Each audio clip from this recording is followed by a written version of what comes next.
Canada's Prime Minister Justin Trudeau appeared to have a less than edifying visit to New Delhi to attend the high profile G20 summit, with his government's indulgent handling of the often unvarnished and aggressive pro Khalistani groups coming under a sharp focus. Reports from Delhi said Trudeau got an earful from his Indian vis-a-vis Narendra Modi over the way his government has been dealing with the separatist Khalistanis. Trudeau looked visibly disengaged in some of the official functions of the G20 summit, which ended for him with a meeting with Modi. The Indian Prime Minister was reported to have taken a sharply unambiguous stand on Canada's Khalistan problem, even as a separatist group called Sikh for Justice held a referendum in the town of Surrey in British Columbia. Trudeau was stranded in Delhi because of his official aircraft developed a technical snag. A chastened Trudeau stuck in Delhi after a tense exchange because of a malfunctioning aircraft with Modi became emblematic of his visit. To understand Canada's and Trudeau's Khalistan problem, Mayank Chhaya report spoke to the well-known journalist and writer Terry Milewski, who has tracked the global Khalistan movement for decades. 2 years ago, Terry wrote a celebrated book titled Blood for Blood, 50 Years of the Global Khalistan Project, to mark the 50th year of the movement's nascent beginnings on October 12, 1971, with an advertisement in the New York Times. Terry Milewski. Welcome to Mayank Chhaya Reports, Terry. It's a great pleasure to have you on. Thanks for the invitation. How do you see the so-called Khalistan referendum by the separatist group Sikh for Justice in the town of Surrey in British Columbia? Yesterday, I thought. Day before. Yesterday. They're claiming a huge turnout, 100,000, they say. Well, they always say that. You never see a sort of authenticated count. You never see authenticated results. You see usually you see a general statement from the supposedly independent commission that oversees these votes to validate it as a fair vote, but you never see details. Well, so how many voted? And one's tempted to ask sometimes, how many times did they vote? And were they who they said they were? Because if you delve into the details, you sometimes get hung up, for example, on you'll notice that you're allowed to vote if you are a Sikh over the age of 18, and the ID that is accepted includes any other ID. So anything will do.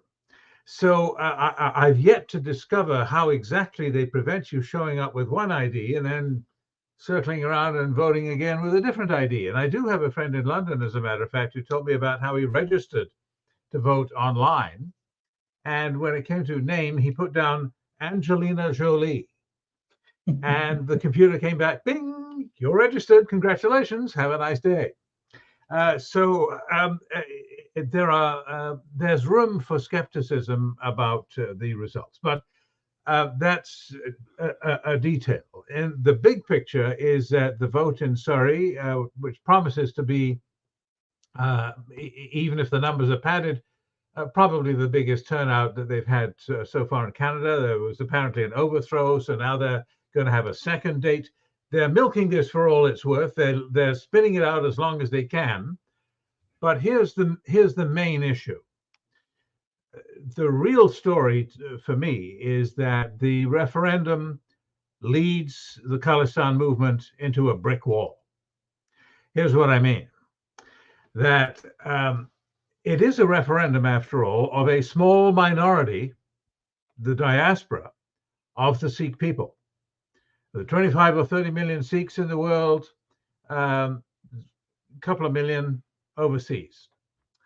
And Sikhs in Punjab are not voting.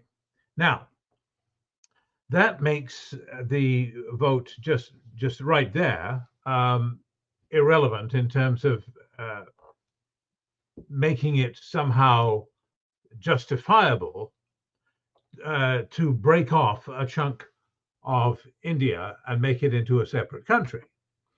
But it makes it even more unjustifiable when you look at the support or lack of it within Punjab, where most Sikhs live.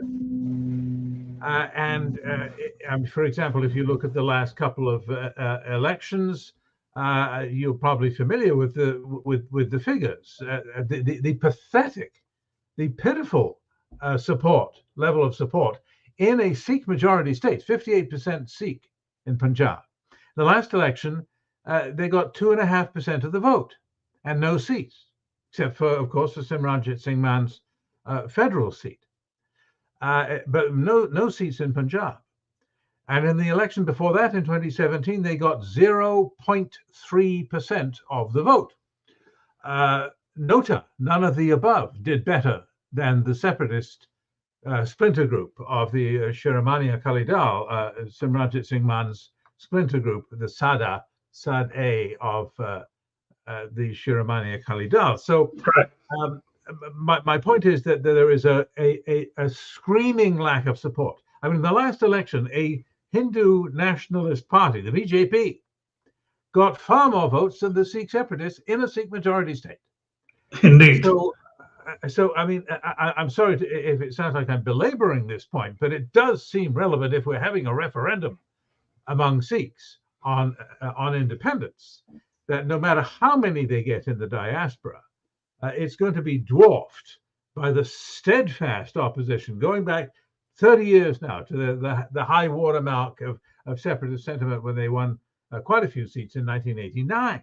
So if you go back 30 years, it's been a steady downhill slide. There's no interest in this in India.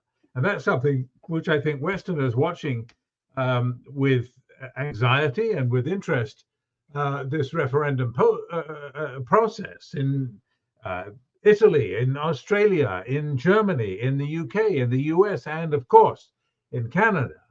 They're wondering, well, it seems like a pretty big turnout. Well, no, it doesn't. It's a drop in the bucket. So when I say that they're heading for a brick wall, I mean that eventually, after spinning up, this is referendum 2020, remember. Okay, so COVID interfered.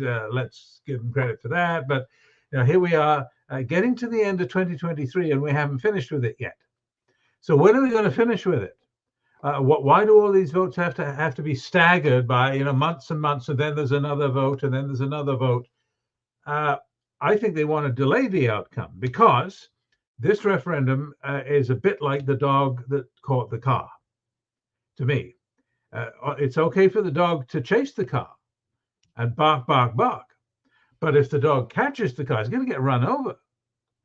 If they actually catch the car, if they finish the referendum and they say, look, we've got a huge vote, we're going off to, this is the plan, that Gurpatwant Singh Pannu of Sikhs for Justice, having organized the referendum, will then proceed in triumph with the wind in his sails, with this overwhelming vote, he will say, to the United Nations, where he will persuade the United Nations to supervise and endorse a referendum within Punjab. Well, that's the brick wall, isn't it? Can anyone imagine any scenario where the government of India would countenance such a vote? Can anyone see a scenario where there would be an outcry for such a vote in Punjab, where 2.5% of the population showed any interest at all, and that was in a soft option? No, indeed. No, sorry to interrupt, but forget the government of India. Punjab itself will not entertain this. I mean, it's a delusional exercise, the way it has been carried out over the years. It means absolutely nothing in effective terms. Yeah, so they've got a problem, and that's why they're delaying the end of the vote. I mean, they're going to keep this going. I mean, it's nice. It fires up the troops. They send in contributions. There's plenty of money coming in to finance another vote and another vote and another vote, but it doesn't lead anywhere.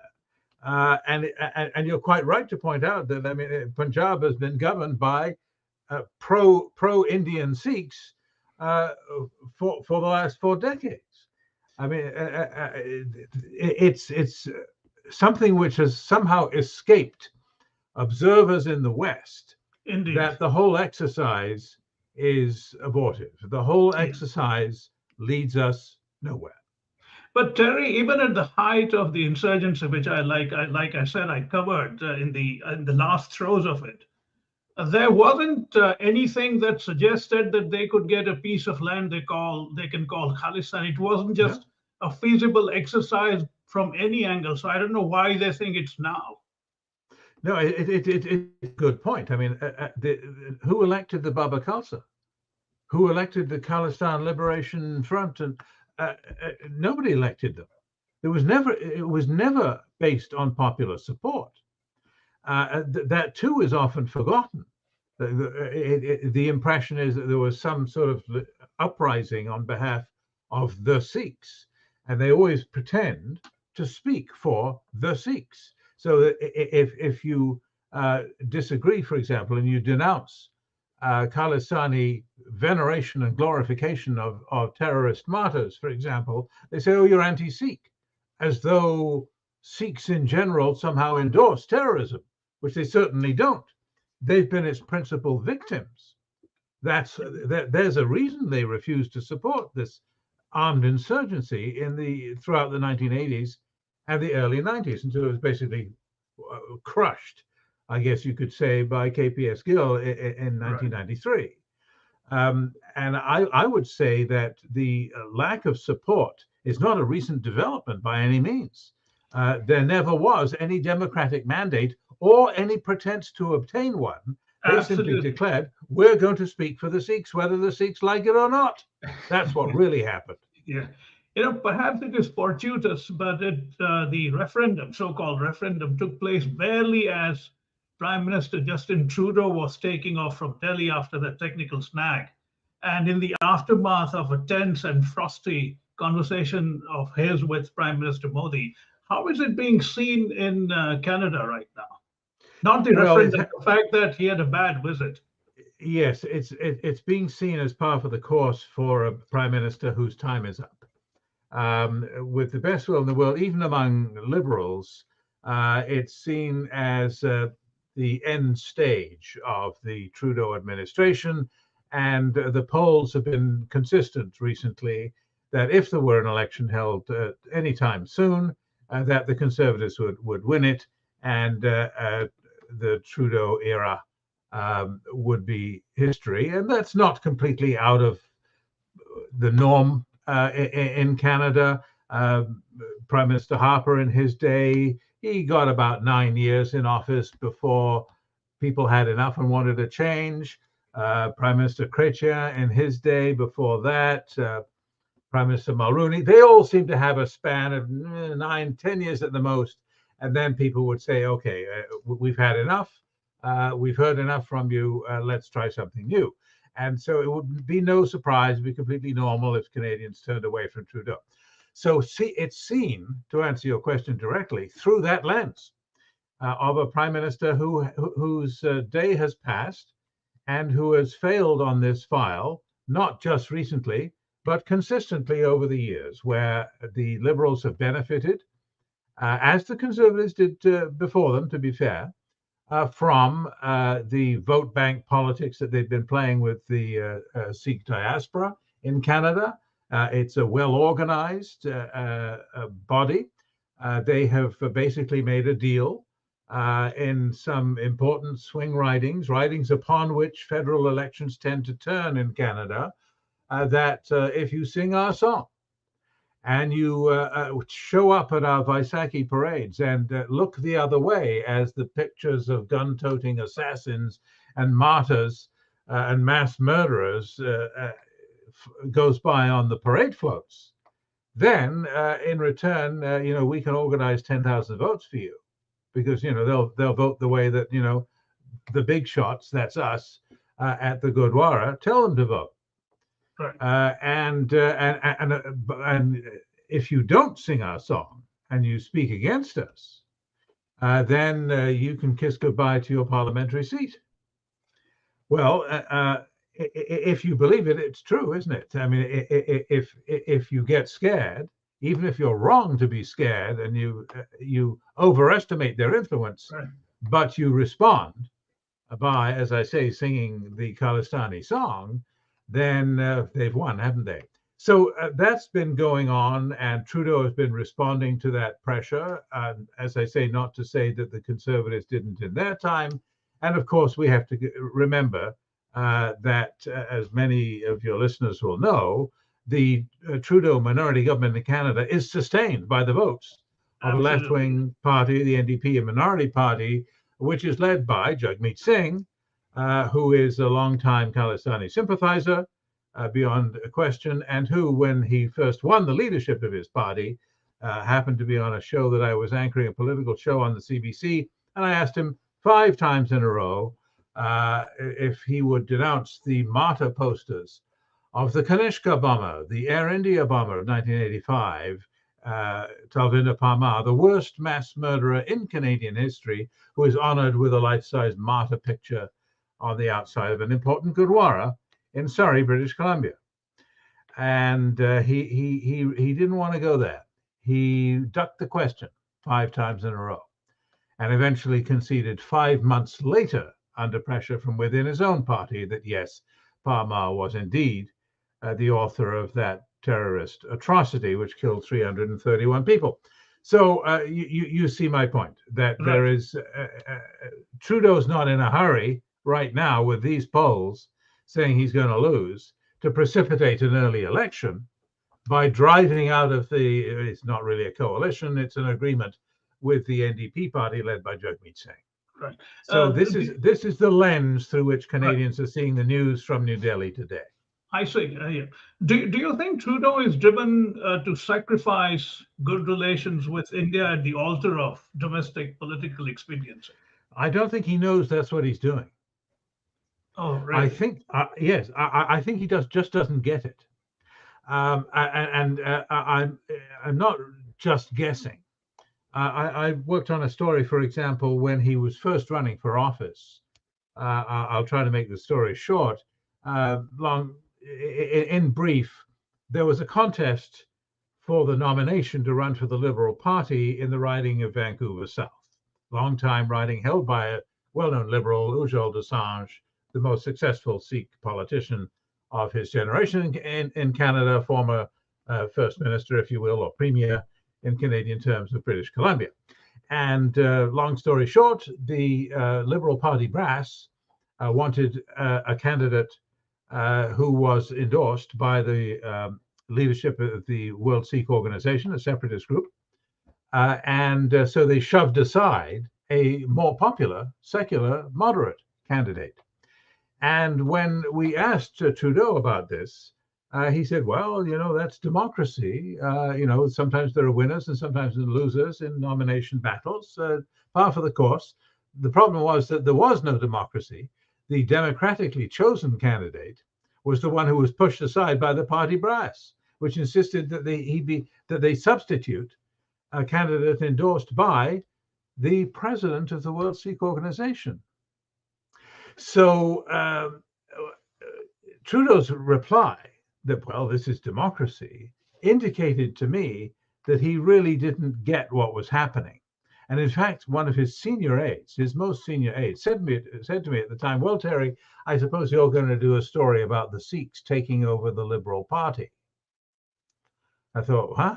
We just put on television a picture of Sikhs, turbaned, Amritdhari, bearded Sikhs, walking out of the Liberal Party in protest of what the party brass had done. The story was about Sikhs leaving the Liberal Party in protest. Right. And he didn't get that. He thought the Sikhs were the ones who said they spoke for the Sikhs, not the ones who really did speak for the Sikhs. Right. Don't you think Trudeau is using the alibi of free speech and speaking from conscience to hide his political compulsions? Even he seemed to suggest that even on his visit to Delhi. Yes, that's a tricky question for this reason, that there's a big gaping hole in Canadian law. Trudeau is correct to say that under our system of freedom of speech, that there's nothing he can do if you walk down the street with a flag saying Khalistan Zindabad. That's not illegal. That's freedom of speech. Nothing wrong with that. The problem, and what I mean by the hole in Canadian law, as I see it, I'm not a legal expert, but I'm just a layman looking at what it says and what it does not say, And that is that there is nothing in Canadian law on hate speech about the glorification or incitement to terrorism. Now, most mature democracies have woken up to this long since. I mean, there are something like 30 countries in Europe who have legislation on this now. They've realized that this is a problem. You can't just have anything goes. You can't have people calling for the openly inciting terrorism on the streets of London or Berlin or Paris. And in London, for example, 17 years ago, they brought in legislation, the Terrorism Act of 2006, I believe, which says which makes a criminal offense out of the glorification of terrorism. Well, what do you call putting up the martyr posters that I've just described on the walls of a major Gurdwara where everyone can see it? What do you call it when you ride through the streets of Brampton on the back of a truck with a full life-size diorama, a tableau, celebrating the assassination of Indira Gandhi in 1984? Celebrating. That is what we have seen this year in Brampton, Ontario. And what do you call it when you make up posters with big red letters a foot high? Assassination, wanted. And in between the words assassination and wanted, you see the faces and the names of Indian diplomats who are identified as killers because apparently they are allegedly the authors of the death of the assassination of Mr. Hadi Nijjar in Surrey, British Columbia. Well, there is, of course, absolutely no evidence of any Indian involvement in the death of Mr. Nijjar, who died in a sort of gangland hit, as far as we know, between rival groups. It sounds like the police have not declared themselves on this, but they have not made any connection with Indian foreign interference, as it's called, as though there was some sort of 007 hit squad of deadly diplomats roaming the world. I mean, they named the High Commissioner in Australia. The Indian High Commissioner in Australia is one of the killers, apparently. So did he fly a round trip 26,000 kilometers to Surrey, British Columbia to help all the other diplomats kill Mr. Nijjar? I mean, it's ridiculous. But my point is that absent a law, which Canada needs, I believe, in this context, to make this sort of behavior criminal, the open incitement and glorification of terrorism, then Trudeau, I'm afraid to say, is quite correct to tell Mr. Modi, sorry, in Canada, it's freedom of speech. They can say what they like. Right. How is it that the Sikh community punches so far above its demographic weight, despite being barely, about 2% of Canada's 40 million population? Sikhs are it's about 750, 770,000 Sikhs. Right. They're not quite as numerous as the Hindus. The Indian diaspora in Canada is large. The Hindus are a little bit more numerous than the Sikhs, although you'd never know it. Most people would have told you, without consulting the last census, they would have told you the reverse. They would say, oh, well, most of the Indians in Canada are Sikhs. And that's because they are the loudest. They are the most organized. And by contrast, the rest of the Indian diaspora, to include moderate Sikhs who want no part of this Khalistani business, they basically don't want to get involved. The history of this, now, this may be changing now. So some people listening to what I'm about to say will say, well, he's a bit out of date. Fair enough. I do think there is a change developing as we speak. But most of the Indian diaspora that's not involved in the Khalistani business, they have prioritized getting their kids to school on time, getting to work on time, making a life for themselves in the new country. They don't want to get into fights. And they know that a fight is what they will get if they stick their heads up and they say a bad thing about the Khalistanis who've taken over the local Gurdwara, for example. So I think they haven't served themselves very well over the years, and they've now recently, only within the past couple of years, begun to catch on. Now I see a different attitude in among the for example, the Hindu associations, both in Canada and the United States, by the way. I'm speaking to the Hindu American Foundation this week, I believe. They have decided now that maybe we should get into the game and not just sit passively by while our good name is hijacked and implicitly dragged through the mud by Khalistanis who are making us all look bad by this glorification of terror. Right. Is it possible for any Canadian Sikh politician to take an anti-Khalistan position and still be elected? Well, yes, and that's what gives the lie to the myth that you've got to be a Khalistani if you want political success. I mentioned Ujjwal Assange a moment ago, and his success. Well, he was elected and re-elected for 20 years in a heavily Sikh riding in British Columbia, while simultaneously steadfastly opposing Khalistani violence,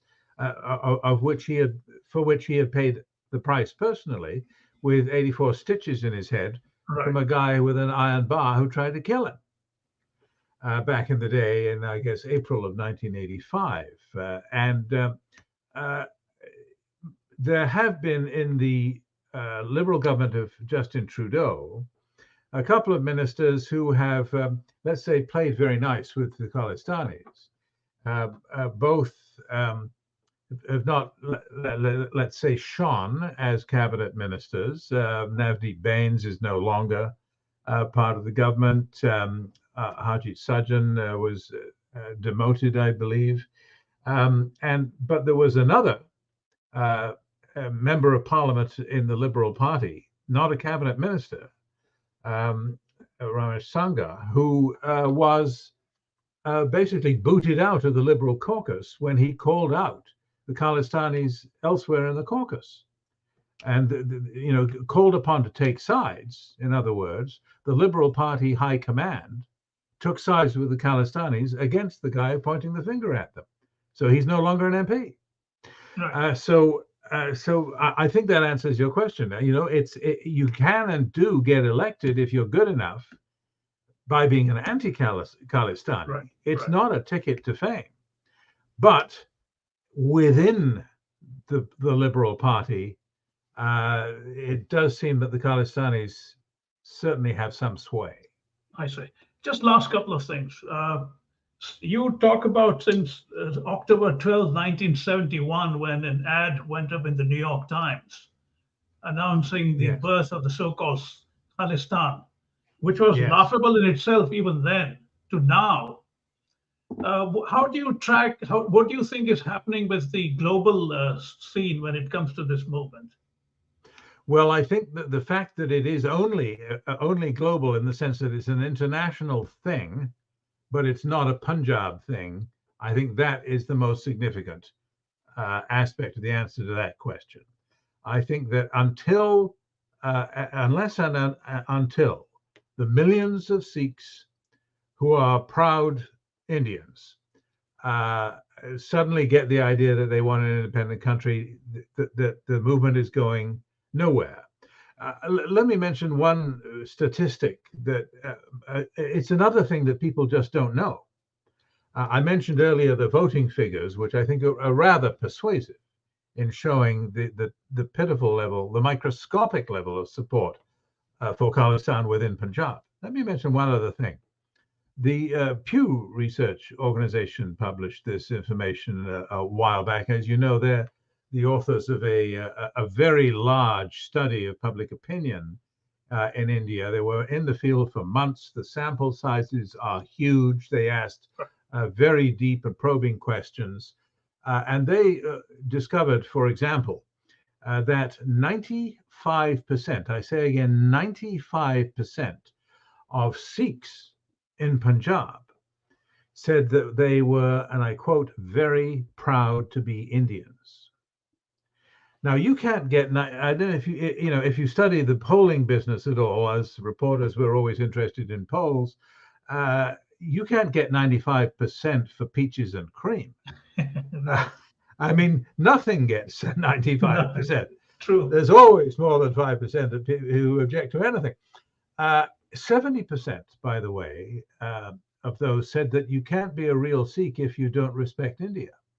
They said if you disrespect the nation of India, you're not a real Sikh. Right. 70% of Sikhs in Punjab said that.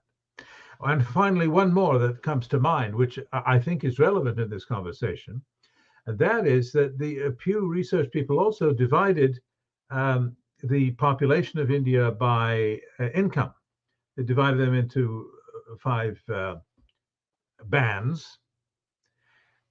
60% of Sikhs are in the top band, Right. far in excess of any other of the major religions in India. Far more. The others are around 20% of the population of Muslims or Hindus or Christians are in the top bracket for wealth. But True. 60% of the Sikhs are. In other words, they're doing pretty well, and they sound pretty rational when they say, no, we don't want a breakaway country. And then they have to consider the final question, that is, okay, then what if? The what if question. What if we did have an independent country?